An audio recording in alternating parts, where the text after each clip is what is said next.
Hello friends, আজ আমরা ফিরে যাচ্ছি প্রায় 1200 বছর আগের এক বিস্ময়কর সময়ে।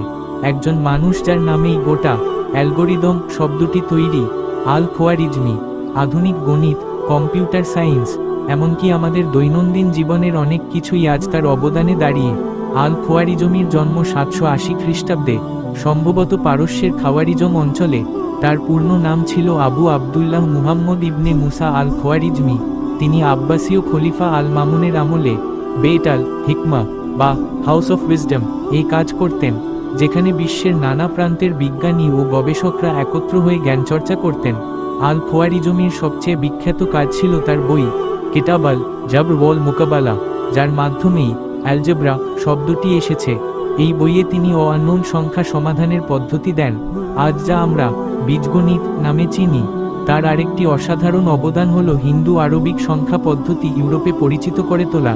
তিনি শূন্য বা শূন্যের গুরুত্ব বুঝেছিলেন, যা ছাড়া আধুনিক গণনা প্রায় অসম্ভব। শুধু গণিত নয়, আল খোয়ারিজমি ভূগোলেও দক্ষ ছিলেন। তিনি একটি বিশ্ব মানচিত্র তৈরি করেন এবং পৃথিবীর বহু শহরের সঠিক স্থানাঙ্ক নির্ণয় করেন। আল খোয়ারিজমির নাম থেকেই এসেছে অ্যালগরিদম, কম্পিউটার বিজ্ঞানের মেরুদণ্ড।